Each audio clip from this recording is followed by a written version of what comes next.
Hello दोस्तों, स्वागत है आपका अपने ही चैनल पर। आज मैं लेके आया हूँ साइंस के 30 क्वेश्चन जो डिटेल में बात करूँगा। और अगर वीडियो पसंद आए तो लाइक शेयर और सब्सक्राइब करना ना भूलें। अब हम शुरू करते हैं हमारे आज की क्वेश्चन। और अगर आप हमारे टेलीग्राम ग्रुप से भी जुड़ना चाहते हो तो लिंक डिस्क्रिप्शन में दे रहा हूँ, उसे भी ज्वाइन कर लीजिए। उसमें भी पढ़ाई से संबंधित बहुत सी जानकारियाँ मिलती रहती हैं। अब हम शुरू करते हैं हमारे क्वेश्चन। हमारा आज का पहला क्वेश्चन है, एक कृत्रिम उपग्रह में विद्युत ऊर्जा का स्रोत क्या है। एक कृत्रिम उपग्रह में है विद्युत का शोर क्या है, विद्युत ऊर्जा का शोर क्या है। तो ये सौर सेल हैं जो कृत्रिम उपग्रह में विद्युत ऊर्जा का स्रोत है, यानी ऑप्शन नंबर बी सी होगा। नेक्स्ट क्वेश्चन है, अब्रक है, यानी अब्रक क्या है। 2 नंबर क्वेश्चन है, अब्रक क्या है। तो ये अब्रक हैं जो उष्मा की तो चालक होती हैं और विद्युत की कुचालक होती हैं, यानी ऑप्शन नंबर डी सी होगा। अब्रक उष्मा की चालक और विद्युत की कुचालक होती हैं, ऑप्शन नंबर डी सी होगा। नेक्स्ट क्वेश्चन है, आइंस्टीन को नोबेल पुरस्कार से सम्मानित किया गया था। आइंस्टीन को नोबेल पुरस्कार से सम्मानित किया गया था, तो उनको किस विशेष उपलब्धि के लिए वो नोबेल पुरस्कार से सम्मानित किया गया था आइंस्टीन को। तो इस आइंस्टीन ने प्रकाश विद्युत प्रभाव के लिए इनको नोबेल पुरस्कार से सम्मानित किया गया था, प्रकाश विद्युत के। ठीक है, 1921 में मिला था नोबेल पुरस्कार, यानी ऑप्शन नंबर ए सी होगा। नेक्स्ट क्वेश्चन है, सुपर कंडक्टर की चालकता कितनी होती है। सुपर कंडक्टर की चालकता है वो कितनी होती है। तो ये असीमित होती है सुपर कंडक्टर की चालकता, यानी ऑप्शन नंबर डी सी होगा। सुपर कंडक्टर की चालकता असीमित। हमारा नेक्स्ट क्वेश्चन है, झूठ का पता लगाने वाला यंत्र कौन सा है। झूठ का पता लगाने वाला यंत्र कौन सा है। तो ये पॉलीग्राफ, इससे झूठ का पता लगाया जाता है, यानी ऑप्शन नंबर सी सी होगा। नेक्स्ट क्वेश्चन है, जंग रहित लोहा बनाने में प्रयुक्त होने वाले महत्वपूर्ण धातु। जंग रहित लोहा बनाने में जंग रहित लोहा बनाने में प्रयुक्त होने वाला महत्वपूर्ण धातु कौन सी है, जो बिना जंग के लिए प्रयुक्त होने वाली लोहा बनाने के लिए। तो ये है क्रोमियम, यानी ऑप्शन नंबर बी सी होगा। नेक्स्ट क्वेश्चन है, नील गाय निम्नलिखित में से किस कुल में आती है। नील गाय कौन सी प्रजाति है, किस कुल में आती है नील गाय। तो ये हिरण में आती है, यानी ऑप्शन नंबर डी सी होगा। नील गाय हिरण के कुल में आती है, यानी ऑप्शन नंबर डी सी होगा। नेक्स्ट क्वेश्चन है, कौन सा विटामिन हमारे शरीर में तिरवता से बनता है। कौन सा विटामिन है जो हमारे शरीर में तिरवता से बनता है। तो ये विटामिन डी है जो हमारे शरीर में तिरवता से बनता है। और विटामिन डी का रासायनिक नाम है कैल्सीफेरोल। और विटामिन डी डी से रिकेट्स हो जाता है, कमी से रिकेट्स रोग हो जाता है बच्चों में, और वयस्क है उनमें ऑस्टियोमलेशिया रोग हो जाता है। और विटामिन डी के स्रोत है मछली है, यकृत, तेल हो गया, दूध, अंडे, सूर्य का प्रकाश। इसे सनसाइट भी विटामिन भी कहते हैं, सूर्य के प्रकाश से मिलता है, यानी ऑप्शन नंबर ए सी होगा। नेक्स्ट क्वेश्चन है, ना चिपकने वाले खाने के बर्तनों में कौन सा लेप होता है। ना चिपकने वाले बर्तनों में कौन सा लेप होता है। ना चिपकने वाले बर्तनों में खाना बनाते समय तो नो का होगा टेफलॉन। इसका लेप होता है जिससे खाना चिपकता नहीं है, बर्तनों में बनाए जाते हैं टेफलॉन का लेप होने के कारण, यानी ऑप्शन नंबर सी सी होगा। नेक्स्ट क्वेश्चन है, हीमोग्लोबिन क्या है। हीमोग्लोबिन क्या है। तो ये एक प्रोटीन है हीमोग्लोबिन।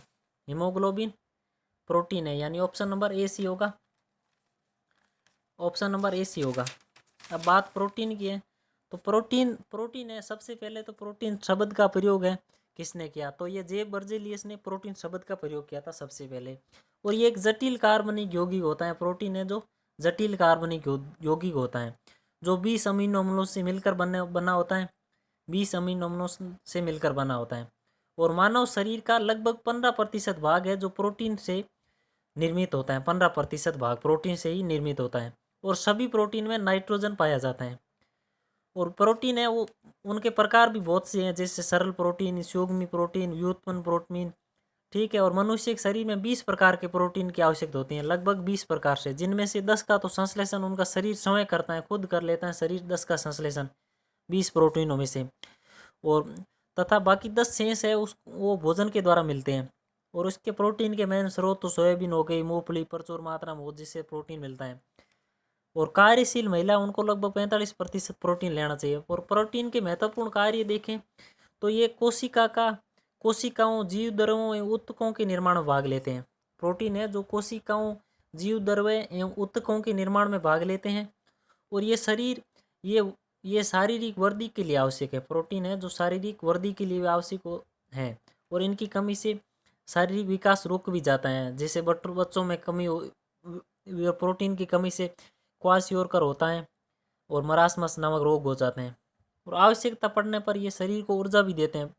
प्रोटीन है जो आवश्यकता पड़ने पर शरीर को ऊर्जा भी देते हैं और ये हैं जो जैव उत्प्रेरक एवं जैविक नियंत्रण के रूप में कार्य करते हैं।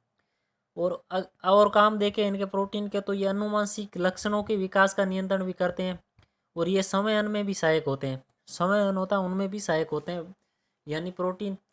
हमारा नेक्स्ट क्वेश्चन है, इसका ऑप्शन नंबर ए सी होगा। नेक्स्ट क्वेश्चन है, लाल रक्त कणिकाएं किस नाम से जानी जाती हैं? यानी आरबीसी हैं जो किस नाम से, आरबीसी किस नाम से जानी जाती हैं?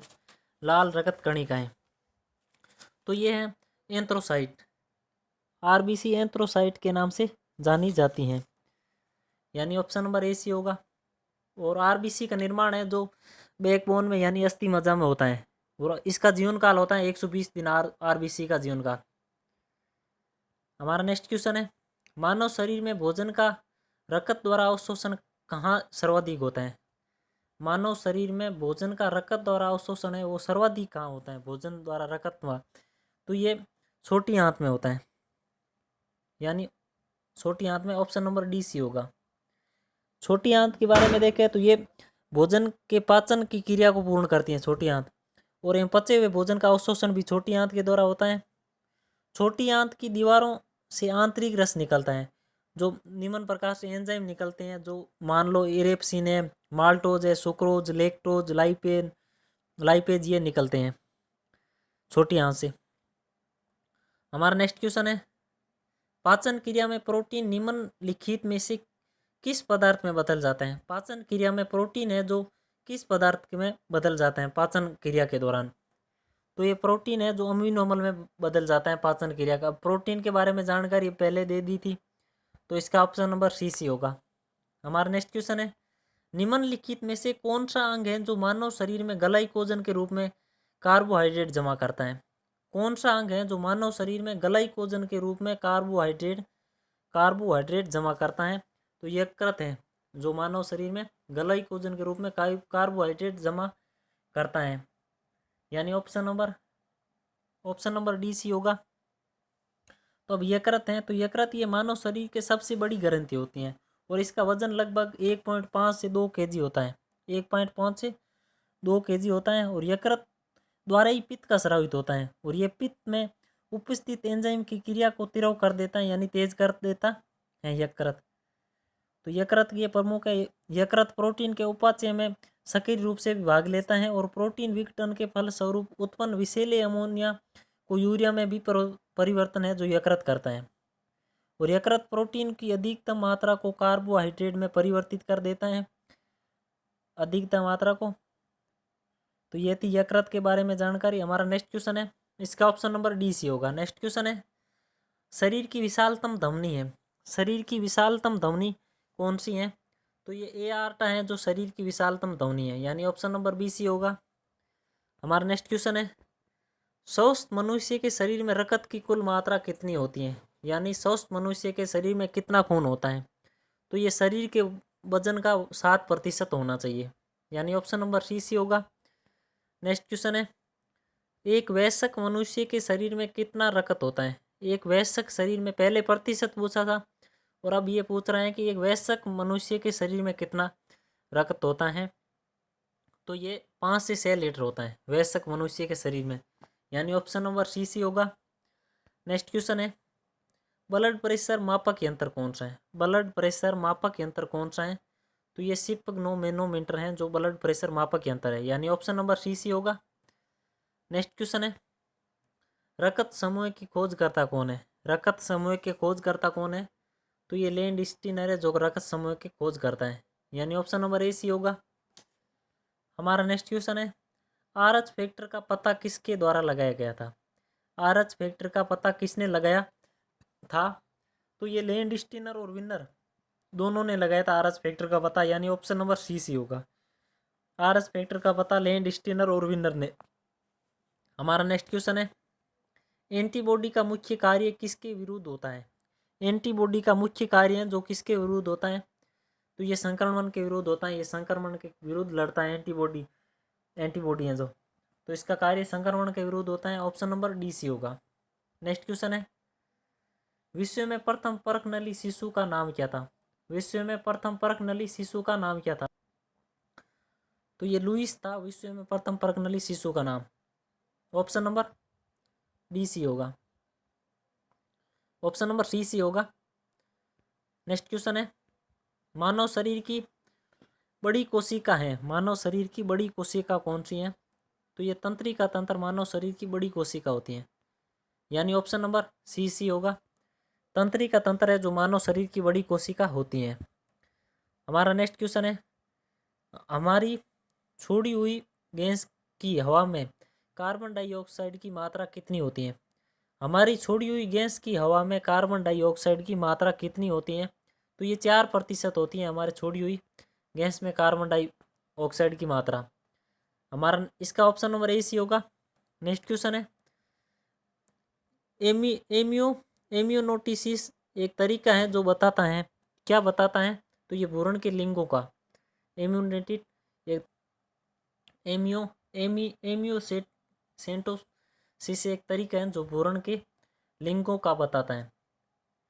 हमारा नेक्स्ट क्वेश्चन है, चेचक होने का मुख्य कारण क्या है? चेचक होने का मुख्य कारण क्या है? चेचक होने का, तो ये वेरियोला वायरस है चेचक होने का मुख्य कारण, यानी ऑप्शन नंबर बी सी होगा। ये एक विषाणु जनित बीमारी है और इसे बड़ी माता भी कहते हैं चेचक को। इसका ऑप्शन नंबर सी होगा। नेक्स्ट क्वेश्चन है, कौन सा विटामिन वसा में विलय नहीं होता? कौन सा विटामिन है जो वसा में विलय नहीं होता? इनमें से जो वसा में विलय नहीं होता, तो ये विटामिन सी है जो वसा में विलय नहीं होता। और विटामिन सी का रासायनिक नाम है एस्कॉर्बिकमल। और विटामिन सी की कमी से स्कर्वी रोग हो जाता है या पायरिया, और बोले तो जिंजीवाइटिस भी विटामिन सी की कमी से होता है। हमारा नेक्स्ट क्वेश्चन है, इसका ऑप्शन नंबर बी सी होगा। नेक्स्ट क्वेश्चन है, सनशाइन विटामिन किसे कहते हैं? सनशाइन विटामिन किसे कहते हैं? तो ये विटामिन डी को सनशाइन विटामिन कहते हैं, यानी सूर्य के प्रकाश से मिलने वाला विटामिन है, इसलिए विटामिन डी को सनशाइन विटामिन कहते हैं। ऑप्शन नंबर ए सी होगा। विटामिन डी का रासायनिक नाम है कैल्सीफेरोल। और रिकेट्स रोग होता है बच्चों में विटामिन डी की कमी से, और वयस्क में होता है ऑस्टियोमलेशिया। हमारा नेक्स्ट क्वेश्चन है, निम्नलिखित में से किसका उपयोग रक्त कैंसर के उपचार के लिए किया जाता है? किसका उपयोग है जो रक्त कैंसर के उपचार के लिए किया जाता है? तो कोबाल्ट 60 इसका उपचार है जो रक्त कैंसर के उपचार के लिए किया जाता है, यानी ऑप्शन नंबर डी सी होगा। ठीक है दोस्तों, धन्यवाद। अगर वीडियो पसंद आए तो लाइक शेयर और सब्सक्राइब करना ना भूलें। ठीक है दोस्तों, धन्यवाद। अगर आप हमारे टेलीग्राम ग्रुप से भी जुड़ना चाहते हो तो लिंक डिस्क्रिप्शन में दे रहा हूँ, उसे ज्वाइन कर लीजिए। उसमें भी महत्वपूर्ण जानकारियाँ आती रहती हैं, पढ़ाई से संबंधित PDF वगैरह। ठीक है दोस्तों, धन्यवाद।